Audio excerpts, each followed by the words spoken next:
Meus irmãos, nós chegamos finalmente ao final da exposição das chamadas bem-aventuranças e eu quero convidá-lo a abrir a palavra de Deus no Evangelho de Mateus, capítulo 5.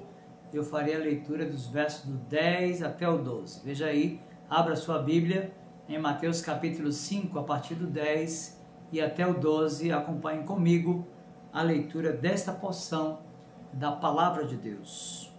Bem-aventurados os perseguidos por causa da justiça, porque deles é o reino dos céus. Bem-aventurados sois quando por minha causa vos injuriarem e vos perseguirem, e mentindo disserem todo mal contra vós. Regozijai-vos e exultai, porque é grande o vosso galardão nos céus, pois assim perseguiram aos profetas que viveram antes de vós. Nós vamos orar e eu quero convidar você para esse momento de oração. Feche os seus olhos e ore comigo. Meu Senhor, em nome de Jesus, teu Filho bendito e amado, nosso Redentor, abre-nos os olhos espirituais para contemplarmos as maravilhas da tua lei. Obrigado, meu Senhor, por todas as lições que pudemos retirar dessas exposições. Que Cristo, nosso Redentor e Supremo Pastor, seja exaltado e glorificado. Que Ele seja o objeto do nosso louvor, da nossa adoração e da nossa gratidão. Usa agora, meu Senhor, o texto que foi lido pela obra do Espírito, para que ele seja um instrumento para a edificação da igreja e para a salvação dos eleitos. E faça isso para a tua glória, honra e louvor, pois nós oramos no nome de Jesus. Amém. Meus queridos irmãos, este é um dos momentos mais dramáticos na história da jovem democracia brasileira. Nós podemos dizer que jamais se viu antes, nesse modelo de gestão, uma quantidade tão alarmante de políticos denunciados, investigados e presos. O lamentável é que muitos carregam o título ou nome de cristãos. Naturalmente, o discurso da grande maioria dos réus, inclusive daqueles que se definem como crentes, gira em torno da própria inocência e, para alguns, o que há da parte do judiciário, por exemplo, é uma perseguição. Esta é a última bem-aventurança e nos interessa compreender o que foi que o Senhor Jesus quis ensinar quando afirmou que são felizes os perseguidos por causa da justiça. Meus queridos, esta passagem ela sugere uma pergunta ao leitor e intérprete da Bíblia. Afinal, que tipo de justiça é esta que Cristo se referiu quando afirmou aos seus discípulos que são bem-aventurados os perseguidos por causa da justiça? A primeira coisa que você deve compreender aqui é que a palavra grega traduzida por justiça é dikaiosine, cuja tradução significa pelo menos 3 definições. A primeira traz um sentido mais amplo, que aponta para o estado daquele que é como deve ser, que apresenta uma condição aceitável a Deus. A segunda nos aponta um modelo pelo qual o homem pode alcançar um estado aprovado por Deus. E a terceira, no sentido restrito, traz a ideia de justiça ou virtude que dá a cada um o que lhe é devido. Muito bem, vamos compreender um pouco daquilo que Jesus quis ensinar também através de alguns teólogos. Por exemplo, o teólogo William Hendrickson, discorrendo acerca do significado do termo justiça, afirmou que Lutero e Calvino, por exemplo, definir o termo traduzido por justiça de Deus como que indicando a justiça que tem valor diante de Deus. E não pode haver dúvida sobre o fato de que esse tipo de justiça é realmente indicada aqui. Justiça, diz ele, gratuitamente imputada ao pecador pela soberana graça de Deus, com base na expiação substitutiva de Cristo, fazendo dela uma possessão do próprio pecador por meio da fé dada por Deus. Então ele vai dizer, porque Deus não nos quer salvar com base em nossa própria justiça, e sim com base em uma justiça extrínseca, aquela que não se origina em nós mesmos, a qual não se origina da terra, mas que vem do céu. O termo em questão, então, deve ser traduzido como a justiça que vem de Deus, significando que Deus, o seu autor, imputa ao pecador esse estado de retidão, o qual o aceita pela fé. E isso do início ao fim. Então, ele vai dizer que essa justiça é sola fide, ou seja, ela é adquirida unicamente pela fé. Meus queridos, o Senhor Jesus, então, afirmou que são felizes ou bem-aventurados os perseguidos em decorrência dessa justiça. E a ideia gira em torno da atitude do perseguido, como, enquanto cristão, ele deve proceder. E o que o Senhor Jesus aguarda daqueles que são objetos de retaliações e censura e em decorrência de sua fé, essa atitude de adesão àquilo que ele está ensinando aqui. Voltando o nosso olhar, por exemplo, para o texto sacro, nós percebemos, por exemplo, que no versículo de número 12, o Senhor diz: regozijai-vos e exultai.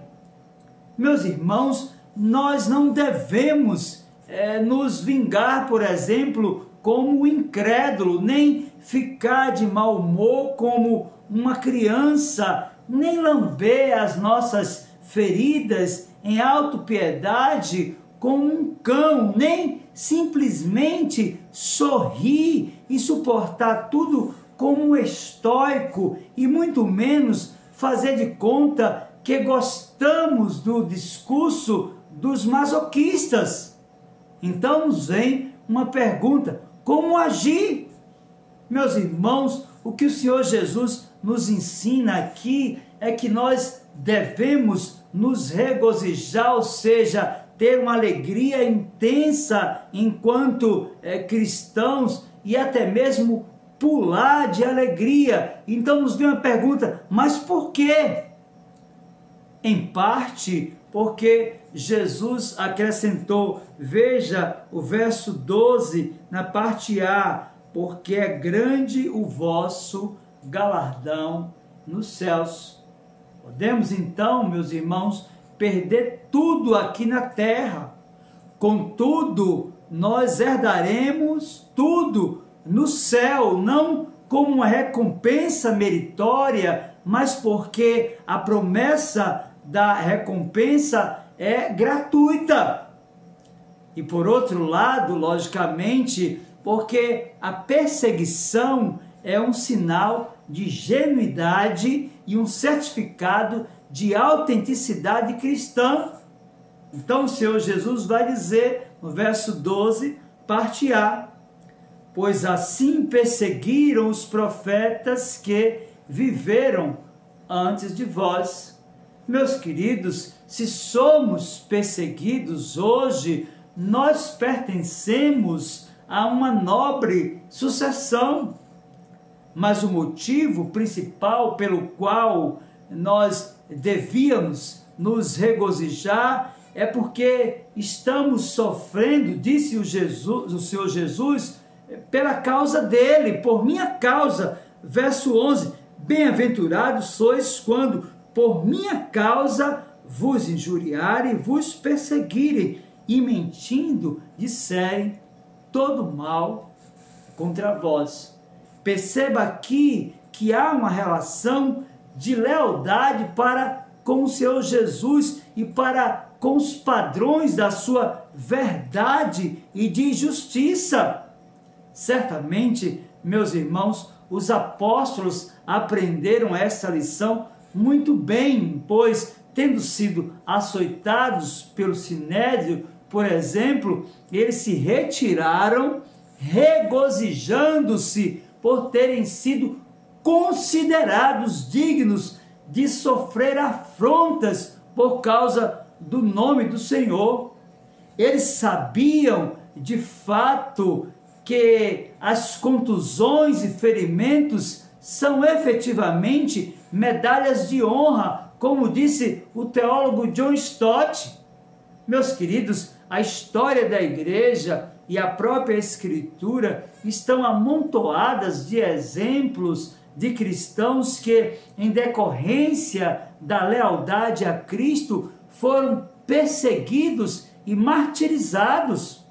Justino Marte, por exemplo, em seu diálogo com Trifon, acusa os judeus de terem serrado Isaías no meio com uma serra de madeira. É possível, meus queridos, que haja uma referência a esse respeito na carta aos Hebreus. Se você abrir aí a sua Bíblia, em Hebreus capítulo 11, versos 36 e 37, você vai ver na menção da galeria dos heróis da fé alguém que foi de fato cerrado ao meio, alguém que foi de fato maltratado, hostilizado e perseguido por causa da justiça. Veja, Hebreus 11, 36 e 37 diz: outros, por sua vez, passaram pela prova de escárnios e açoites, sim, até de algemas e prisões. Foram apedrejados, provados, cerrados pelo meio, mortos a fio da espada. Andaram peregrinos, vestidos de pele de ovelhas e de cabras, necessitados, afligidos e maltratados. Meus queridos, Jeremias, por exemplo, foi submetido repetidas vezes a maus tratos. A Escritura diz: Passu, filho do sacerdote Imer, que era presidente na casa do Senhor, ouviu a Jeremias profetizando essas coisas. Então feriu ao profeta Jeremias e o meteu no tronco que estava na porta superior de Benjamim, na casa do Senhor. No dia seguinte, tirou a Jeremias do tronco. Jeremias capítulo 20, versos 1 e 2. Meus queridos, se a tradição merece confiança, como de fato merece, nós devemos pensar que, por fim, Jeremias foi apedrejado até a morte pelo povo que o forçara a descer com ele ao Egito. Se você lê a Escritura e um pouco da tradição e da história da igreja, você vai perceber isso. E nós encontramos na Escritura reiterados exemplos de pessoas que foram hostilizadas. Nós olhamos para as páginas do Antigo Testamento e vamos perceber que no Novo Testamento esta mesma realidade é encontrada, porque o Senhor Jesus vai falar sobre isso referindo-se aos exemplos do passado, e Mateus registrou essa verdade no seu Evangelho, no capítulo 23, versos 31 e 37, quando disse: assim contra vós mesmos testificais que sois filhos dos que mataram os profetas. Então ele diz: Jerusalém, Jerusalém, que matas os profetas e apedrejas os que te foram enviados. Meus irmãos, de fato, esses homens como Moisés, como Samuel, como Elias e como o próprio Eliseu foram hostilizados e foram perseguidos por causa dos valores que carregavam e por causa da lealdade que eles tinham à pessoa do nosso Redentor. Então, diferentemente dos falsos pastores e profetas que ocupam a grande mídia e pregam um híbrido evangelho, sendo desonestos com o texto bíblico, fazendo promessas falaciosas, é possível percebermos na passagem que é objeto da exposição desta mensagem que uma das qualidades mais destacadas de Jesus era a sua absoluta honestidade para com os seus discípulos. Ele nunca, jamais deixou lugar a que os homens se equivocassem com respeito à sorte que podiam esperar se escolhessem segui-lo. Ele sempre deixou claro que não tinha vindo para tornar a vida fácil para ninguém, mas de fazer de pequenos grandes homens que testemunhariam da fé nele e daquilo que ele veio fazer, exatamente entregando a sua vida na cruz. De fato, meus irmãos, é-nos muito difícil compreendermos os sofrimentos que tiveram que suportar os primeiros cristãos, já que nós estamos separados por um abismo temporal, cultural e linguístico. Em todos os aspectos da vida deles, eles tiveram que suportar incríveis dificuldades. Por exemplo, a fé que eles carregavam podiam ser motivo de que perdessem seu trabalho. Imaginemos aqui alguém que fosse, por exemplo, um pedreiro, uma profissão, ao que parece aos nossos dias, inocente. Mas vamos pensar que a empresa para a qual um pedreiro trabalhasse o enviasse a levantar paredes de um templo pagão, por exemplo, qual deveria ser a atitude desse homem? Será que ele deveria executar aquela obra? Ou deveria dizer, não, eu sou leal ao meu Senhor, ao Senhor Jesus Cristo, e não vou poder fazer parte dessa obra? Vamos pensar, meu querido irmão, lá no primeiro século, que um cristão fosse, por exemplo, um alfaiate. Qual deveria ser a atitude dele se alguém o encarregasse, numa própria empresa onde ele trabalhasse, a confeccionar as vestimentas litúrgicas de um sacerdote pagão? Ele deveria executar aquela tarefa? Meus queridos, havia implicações lá no primeiro século que muitas vezes nós desconsideramos. Por exemplo, a fé de um cristão perturbava a sua vida no âmbito social. Meus irmãos, no mundo antigo, a maioria das festas eram realizadas no templo de algum deus pagão. E não somente isto, mas qualquer refeição comum, até nas casas particulares, começavam sempre com uma libação, ou seja, um copo de vinho que se derramava em honra de algum dos deuses. Era comum, por exemplo, dar graças a Deus antes das refeições. Agora eu lhe pergunto, podia um cristão participar de um ato de adoração pagã? A resposta nesse caso também era bem clara. O cristão deveria separar-se de seus semelhantes ao invés de aprovar com sua presença atos dessa natureza. Por fim, meus queridos irmãos, e pior ainda, o cristão devia, em alguns casos, aceitar a ruptura da sua vida familiar.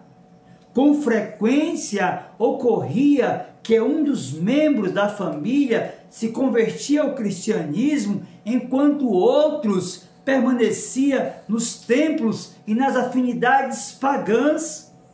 Possivelmente, por exemplo, a esposa que se tornasse uma cristã deveria ter o seu marido que continuava as suas devoções pagãs.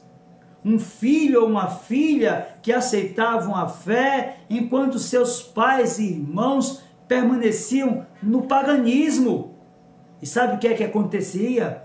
Imediatamente essas pessoas, elas viviam uma ruptura, uma divisão na vida familiar.